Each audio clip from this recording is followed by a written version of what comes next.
ഈ വാർത്ത ആദ്യം റിപ്പോർട്ടിന്റെ ശ്രദ്ധയിൽപ്പെടുത്തുന്നത് അലി അക്ബർ ഷയാണ്. അലി അക്ബർ ഷ ചെയ്ത ആദ്യകാലത്തെ ഒരു റിപ്പോർട്ടിലാണ് ഇത്രയുമധികം ദുരിതം അനുഭവിക്കുന്ന ഒരു വിഭാഗം ആളുകൾ അയ്യൻകുഴിയിലുണ്ട് എന്ന് മനസ്സിലാക്കിയത്. നോക്കൂ, നമ്മുടെ നാട്ടിൽ ഈ പൗരന്റെ ജീവനും സ്വത്തിനും സംരക്ഷണം കൊടുക്കാനുള്ള ഉത്തരവാദിത്വം ഭരണകൂടത്തിനാണ്. ആ കമ്പനികൾ അത് ചെയ്യുന്നില്ലെങ്കിൽ, അവർ പാപ്പരാണെന്ന് കള്ളക്കേസ് അല്ലെങ്കിൽ കള്ള അഫിഡവിറ്റ് കൊടുത്തിട്ടുണ്ടെങ്കിൽ സർക്കാരാണ് അതിനെ പ്രതിരോധിച്ച് ഈ കുടുംബങ്ങൾക്ക് 42 കുടുംബങ്ങൾക്കും നീതി കൊടുക്കേണ്ടത്. നമുക്കിപ്പം അലി അക്ബർ ഷയുണ്ട്. അലി, എത്രമാത്രം ഗുരുതരമാണ് അവിടെ താമസിക്കുന്ന ആൾക്കാരുടെ ആരോഗ്യനില ഇപ്പോൾ?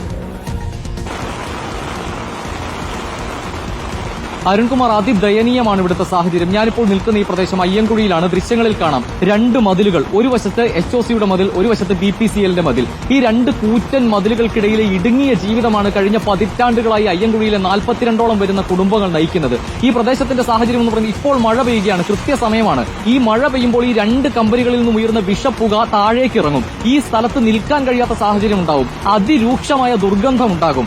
കെമിക്കലിന്റെ ഗന്ധമാണ് ഈ പടരുന്നത്. അതുപോലെ തന്നെ കോട ഇറങ്ങിയതുപോലെ ഈ പ്രദേശത്തേക്ക് പുക പടരും. ഇതൊക്കെ ഈ ഉണ്ടാക്കുന്ന ത്വക്ക് രോഗങ്ങൾ, അർബുദബാധിതരായ രോഗികൾ, അതുപോലെ ശ്വാസം മുട്ടലുള്ള ആളുകൾ, ശ്വാസം മുട്ടി മരിക്കുന്ന ആളുകൾ, ഇവരുടെ എണ്ണം കൂടിക്കൊണ്ടിരിക്കുകയാണ് അയ്യൻകുഴിയിൽ. അടുത്ത കാലത്തായി മരിച്ച 3 പേരും അവസാന ഘട്ടത്തിൽ ഏറ്റവും ദുരിതം അനുഭവിച്ചത് ശ്വാസം മുട്ടൽ കാരണമാണ്. ഇവിടുത്തെ മനുഷ്യർ മരിച്ചുകൊണ്ടിരിക്കുകയാണ്. ഇവർ പറയുന്നത് പോലെ ഇവിടെ ഏറ്റവും പ്രധാനമായി ചോദ്യം ഉയർന്നത് അധികാരികൾക്കെതിരെ, പ്രധാനമായും 2 കമ്പനികൾക്ക്, അതുപോലെ തന്നെ ഈ സർക്കാരിനെതിരെ. കാരണം ഹൈക്കോടതി അതിരൂക്ഷമായ വിമർശനങ്ങൾ പല ഘട്ടത്തിലും അയ്യൻകുഴിയുമായി ബന്ധപ്പെട്ട് നടത്തിയിട്ടുണ്ട്. ഒന്നുകിൽ 2 കമ്പനികൾ ഈ ഭൂമി ഏറ്റെടുത്ത് ഇവരെ പുനരധിവസിപ്പിക്കുക, അല്ലെങ്കിൽ സർക്കാർ ഈ ഭൂമി ഏറ്റെടുത്ത് ഇവരെ പുനരധിവസിപ്പിക്കുക. ഈ ഇത്തരത്തിൽ വളരെ രൂക്ഷമായ പ്രതികരണം പലയാവർത്തി ഹൈക്കോടതിയുടെ ഭാഗത്തുനിന്ന് ഉണ്ടായിട്ടും ഒരു നടപടിയും അധികൃതരുടെ ഭാഗത്തുനിന്ന് ഉണ്ടാകുന്നില്ല എന്നുള്ളതാണ് ഗുരുതരമായ വീഴ്ച. ചേച്ചി, ഇപ്പം എന്തൊക്കെയാണ് നിങ്ങൾ ഓരോ ദിവസവും ഇവിടെ അനുഭവിക്കുന്ന ദുരിതങ്ങൾ? ഇവിടെ ഇപ്പൊ മഴയാണല്ലോ, ശക്തമായ മഴയാണല്ലോ. ഈ മഴ സമയത്ത് ഇവര് പ്ലാന്റിൽ നിന്നുള്ള നമുക്ക് സ്മെല്ലാണ് വരുന്നത്. ഈ വരുന്ന സ്മെല്ല് എന്ന് പറഞ്ഞാൽ അന്തരീക്ഷം ഘനീഭവിച്ച് നിൽക്കുന്ന സമയത്ത് ഇവര് പ്ലാന്റിൽ തുറന്നു വിടും. ഇത് BPCL ആണോ HOC ആണോ എന്നുള്ളത് നമുക്ക് അറിഞ്ഞുകൂടാ. ഇവർ 2 പേരോട് നമ്മളിത് വിളിച്ചു പറയും. പക്ഷെ വിളിച്ചു പറഞ്ഞു കഴിഞ്ഞാൽ അവരാരും അവരുടേതല്ല സ്മെല്ലെന്നാ പറയുന്നത്. നമ്മൾ അനുഭവിച്ചുകൊണ്ടിരിക്കുന്ന ഇനിയിപ്പോ നിങ്ങൾ കുറച്ച് സമയത്ത് വെയിറ്റ് ചെയ്ത് അറിയാൻ പറ്റും. ഈ സാധനം തുറന്നു വിട്ട് കഴിയുമ്പോൾ അന്തരീക്ഷം മുഴുവനും പുകപടലം പോലെ അങ്ങോട്ട് ഇതാവും. എന്നിട്ട് അതെല്ലാം നമ്മുടെ താഴ്ന്ന പ്രദേശമാണല്ലോ, താഴത്തേക്ക് വന്നിറങ്ങുക. അപ്പോൾ ഉണ്ടാകുന്ന ഇപ്പൊ 2 ആഴ്ച മുമ്പുണ്ടായ സ്മെല്ലെന്ന് പറയുന്നത് ശരിക്കും ഒരു പനാമരം, നമ്മള് പാടത്തടിക്കുന്ന പനാമരുണ്ടല്ലോ, ആ പനാമരന്റെ സ്മെല്ലായിരുന്നു. ഈ അടുത്ത കാലത്തുണ്ടായ മരണങ്ങളിൽ പലതും ശ്വാസമുട്ടലായിരുന്നു ഏറ്റവും പ്രധാനമായും അനുഭവിച്ചത്. അതെ, തീർച്ചയായിട്ടും അതായിരുന്നു. നമ്മുടെ താഴത്തെ വീട്ടിലെ ഒരു ചേട്ടൻ മരിച്ചിട്ട് ഇപ്പൊ 4 മാസമായിട്ടുള്ളൂ. അതിന് 2 ദിവസം മുമ്പ് ഇതുപോലത്തെ സ്മെല്ലുണ്ടായിരുന്നു. തലേ ദിവസം സ്മെല്ലുണ്ടായിരുന്നു. പിറ്റേ ദിവസം രാവിലെ ചേട്ടൻ ഇൻഹേലർ ചെയ്തോണ്ടിരുന്നതായിരുന്നു, അടിച്ചോണ്ടിരുന്നതായിരുന്നു. പിറ്റേ ദിവസം നേരെ വെളുത്തപ്പോ ആ ചേട്ടൻ മരിച്ചു കിടക്കുന്നതാണ് നമ്മൾ നോക്കിയത്.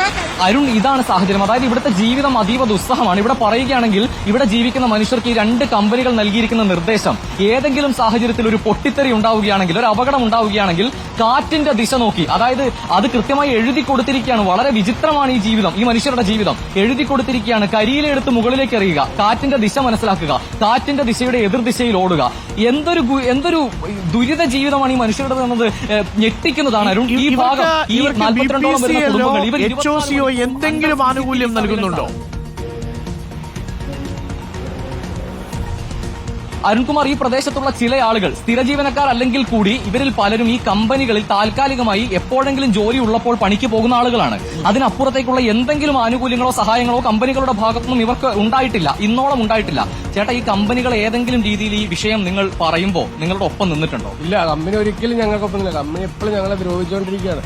ഇവിടെ ഈ ആളുകൾ കിടന്ന് ശ്വാസം മുട്ടലും മറ്റു രോഗങ്ങളും എല്ലാം അനുഭവിക്കുമ്പോൾ കമ്പനി ഞങ്ങൾക്ക് ഒരാനുകൂല്യം തന്നിട്ടില്ല. അത് തന്നെയല്ല, ഇവിടെ ഈ മതിലിന്റെ ഉള്ളിൽ ഞങ്ങൾക്ക് പുറത്തേക്ക് പോകാൻ പോലും പറ്റാത്തത്. വണ്ടി സൗകര്യമില്ല, ഇവിടെ സ്കൂളിന്റെ സൗകര്യമില്ല, സ്കൂളൊക്കെ ഇവിടുന്ന് മാറ്റിക്കളഞ്ഞു. പൊല്യൂഷൻ കാരണം ഇവിടെ കിടക്കാൻ പറ്റില്ലാത്ത അവസ്ഥയാണ്. ഈ കുട്ടികളെ കൊണ്ട് ഇവിടെ ജീവിക്കുമ്പോഴുള്ള ബുദ്ധിമുട്ട്, കുട്ടികൾക്ക് ത്വക്ക് രോഗങ്ങൾ ഉൾപ്പെടെ ഉണ്ടാവുമെന്ന് പറയുന്നുണ്ട്.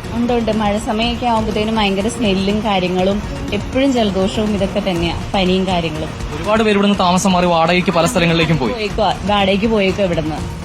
അരുൺ, ഇതാണ് സാഹചര്യം. പ്രായമായവരും കുട്ടികളും കാണാം. ചേച്ചി, കുട്ടികൾക്കൊക്കെ രോഗങ്ങൾ ഉണ്ടാകുന്നില്ല, എന്താ അവസ്ഥ?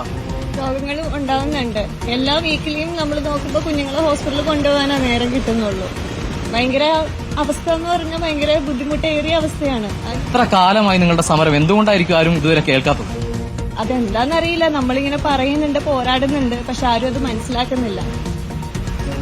അരുൺ, അതിദയനീയമാണ് ഇവിടുത്തെ അവസ്ഥ. ഇവിടെ ഒരു കാഴ്ച കൂടി കാണിക്കാനുണ്ട്. ഈ പ്രദേശത്ത് ഒരു റോഡ് ഉണ്ടായിരുന്നു, അതായത് 2 ബസ്സുകൾ ഓടിക്കൊണ്ടിരുന്ന ഒരു ബസ് റൂട്ട് ഉണ്ടായിരുന്നു.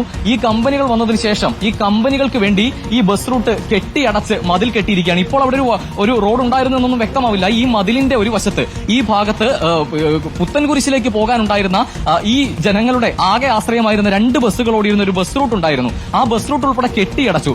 ഈ വീട്ടിൽ ക്യാൻസർ രോഗി ഉൾപ്പെടെയുള്ള വീടാണിതല്ലേ? ഇവിടെ ക്യാൻസർ രോഗികളും അതുപോലെ തന്നെ ഗുരുതരമായ ശ്വാസമുട്ട് അനുഭവിക്കുന്ന ആളുകളുമുണ്ട്. ചേച്ചി, എന്താണ് ഇവിടുത്തെ സാഹചര്യം? ആരോഗ്യാവസ്ഥ എന്താണ്? എനിക്ക് മോൾക്ക് ശ്വാസം മുട്ടലാണ്. അമ്മ ക്യാൻസർ പേഷ്യന്റ് ആണ്. ഞങ്ങൾ വളരെ ബുദ്ധിമുട്ടി ഇവിടെ ജീവിക്കുന്നത്. ഈ മഴ പെയ്യുമ്പോൾ ഈ രൂക്ഷഗന്ധവും പുകയും താഴോട്ട് ഇറങ്ങുകയാണല്ലോ, ആ സമയത്ത് എന്താണ് നിങ്ങളുടെ സാഹചര്യം? അന്നേരം ഭയങ്കര ശ്വാസം മുട്ടലാണ്. ചുമയും ശ്വാസം മുട്ടലും വല്ലാത്ത ബുദ്ധിമുട്ട് അനുഭവിക്കുന്നത്. ഇവിടെ നടത്തിയ മെഡിക്കൽ റിപ്പോർട്ടിൽ ഉൾപ്പെടെ നിങ്ങൾക്ക് ഈ ആരോഗ്യ പ്രശ്നം ഉണ്ടാകുന്നത് ഈ പുക കാരണമാണെന്ന് എഴുതിയിട്ടുണ്ട്. എന്നിട്ടും ഒരു നടപടി ഉണ്ടാകുന്നില്ല. അധികാരികൾ ആരും ഞങ്ങളെ ശ്രദ്ധിക്കണോ ഇല്ല, ഞങ്ങൾക്ക് വേണ്ടിയിട്ടൊന്നും ചെയ്യണമില്ല. കളക്ടർ പലതവണ പല രീതിയിലും ഇടപെടൽ നടത്തുന്നുണ്ടെങ്കിലും ഒന്നും നിങ്ങൾക്ക് അനുകൂലമായിട്ടല്ല. വീണ്ടും ഒരു പരിശോധനയ്ക്കുള്ള റിപ്പോർട്ട് ഇപ്പോൾ പുള്ളി കൊടുത്തിരിക്കുകയാണ്. അതെ.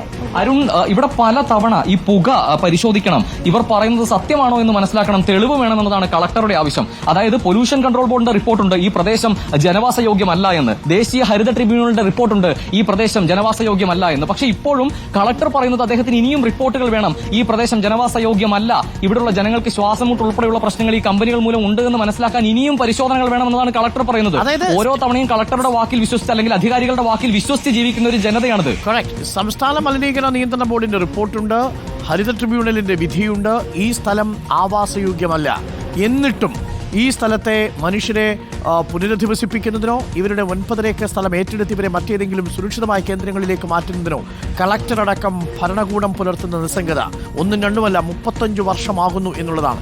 ഇനിയെങ്കിലും സർക്കാർ അടിയന്തരമായിട്ട് ഇടപെടണം. വ്യവസായ വകുപ്പ് മന്ത്രി പി രാജീവിനോട് അതേപോലെ ജില്ലാ കളക്ടറോടും നമ്മളുടെ അപേക്ഷയാണ്, നിങ്ങൾ ഈ മനുഷ്യരോട് അല്പം കരുണ കാണിക്കണം. കഴിഞ്ഞ 35 വർഷമായി തുടരുന്ന ജീവിതമാണ്. അവരിൽ പലർക്കും ക്യാൻസർ ബാധിച്ചു, അവരിൽ പലരും ലങ്സ് ഡിസോർഡർ, ഇപ്പോഴും ശ്വാസകോശ സംബന്ധമായ അസുഖം അനുഭവിക്കുന്നു. നിങ്ങൾ പരാമർ അടിച്ചതുപോലെയുള്ള മണമടിച്ച് കഴിയേണ്ടി വരുന്ന മനുഷ്യരുടെ അവസ്ഥ എന്താണ് എന്നുള്ളത് നിങ്ങളൊന്ന് ആലോചിച്ച് നോക്കൂ. ആ മനുഷ്യരുടെ മനുഷ്യാവകാശം സംരക്ഷിക്കാൻ എന്തുകൊണ്ടാണ് ഹൈക്കോടതി ഉത്തരവുണ്ടായിട്ടും ഇവരെ ഒന്ന് പുനരധിവസിപ്പിക്കാനുള്ള ഒരു ചെറുവിരലനക്കാൻ സർക്കാർ സംവിധാനം ഉണരാത്തത്? ഇതൊരു പൊതുമേഖലാ സ്ഥാപനമല്ലേ? എന്തുകൊണ്ടാണ് BPSലും HOCയും ഇക്കാര്യത്തിൽ അനുഭാവപൂർണ്ണമായൊരു നിലപാടെടുക്കാത്തത്? ഈ 42 കുടുംബങ്ങളും ഇനി ആരോട് പരാതി പറയണം എന്നതാണ് ചോദ്യം.